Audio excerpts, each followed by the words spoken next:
Hey guys, it's Andrew. I'm reading this book, Addiction and Recovery for Dummies, and I wanted to go over some of the things I was reading in the first part of this book.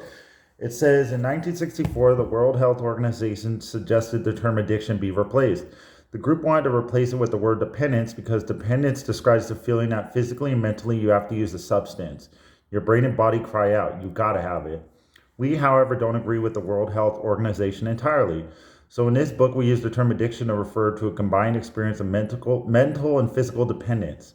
In addiction, as we see it, you're compelled to use a substance or behave in a certain way, even though you know you face considerable harm by going through with it. You're addicted when you can no longer direct yourself out of harm's way.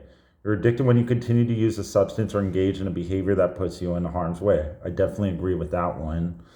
Simply put, addiction causes a change in your brain, a change that we and other scientists and clinicians are trying hard to understand. Make no mistake, although this change is something of a mystery, it's still powerful. When a change occurs, you lose control of your urges to use a substance or engage in certain behaviors. The urges are irresistible. You can become so compelled by your addictive behavior that nothing else matters. Doesn't matter how smart you are, how accomplished you are, how physically strong you are, it can happen to anyone. I feel like once you use a substance of any kind or any behaviors, your whole brain changes. It goes out of whack and it's wired. And a lot of people I know, including myself, used at a young age. I used drugs and drank at the age of 12. And my brain wasn't fully developed. So when I stopped at a certain age, I feel like you stop growing developmentally once you use and then once you get sober. So for me, I feel like sometimes I have the mentality of a 15-year-old, but in reality I'm a 31-year-old. But I've matured a lot and gotten to know myself and became self-aware and became really proud of the person I am and loving myself, and to know that I have matured and gotten through a lot in life. And addiction is a daily battle. It's not, I'm recovered. Like, I understand the meanings are like, oh, I'm a recovered alcoholic. Well, not necessarily, because you could be sober 30 years and still use and drink. And recovered is very up interpretive. And I feel like in order to be recovered, you would have to change your entire being, because addiction is a small problem really when it comes down to the big problem, which is like, all right, I'll speak for myself. My biggest problem is Andrew, my negative thoughts, my negative behaviors, my negative feelings. Well, I've recently learned over the last few years, if I change my negative thinking to positive thinking, wow, I actually feel good. And wow, if I feel good, I actually want to behave good. And I want to help other people and I like to be helped by others. And I feel like as long as we're growing as people, that's all that matters, is growing on an everyday basis. I can learn something from a 70-year-old.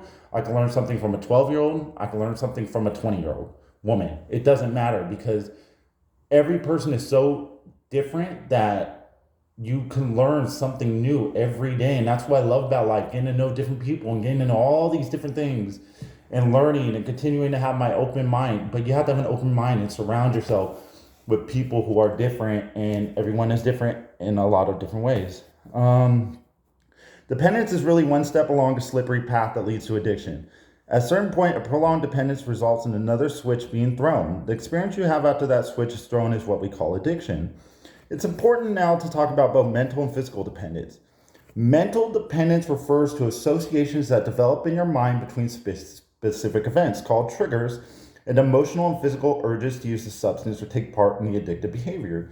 These triggers are actually memory traces that are set off by various stimuli. When set off, they exert a powerful influence on your behavior. Moreover, they're not just in your mind. Through a series of chain reactions, they induce biochemical changes in your brain as well. That sounds super complicated, but I get it. You can be addicted physically to a drug, and some drugs you physically gain off, but there's also emotional. And certain things will trigger, like, okay, let's say I went through trauma, which I have, but I'm not going to go into a specific detail of mine. I'm going to give an example. So let's say I was abused my whole life.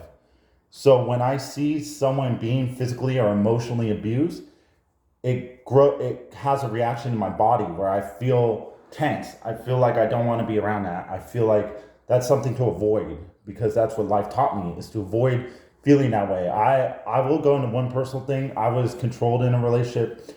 I was gaslit, narcissist, all that stuff that I dated.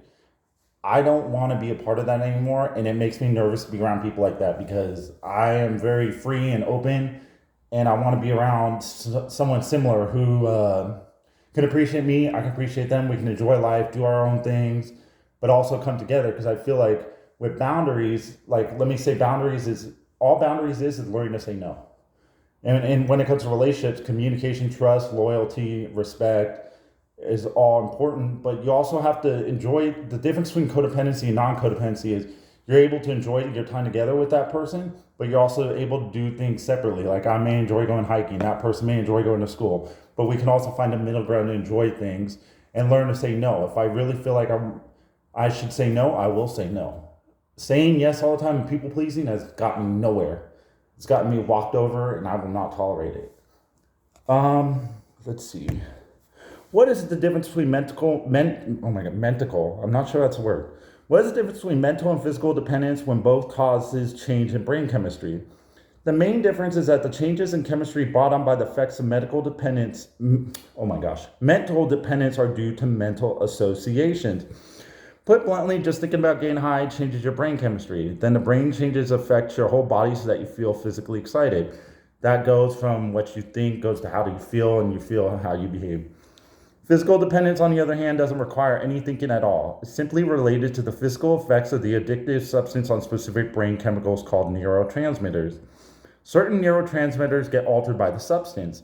The brain adjusts, it tolerates the drug, and then you don't feel normal or good unless you take the substance. Physical dependence describes your brain's physical adaptation to the drug. This can also go to behaviors too, like addictive behaviors, gambling, sex, all that good stuff.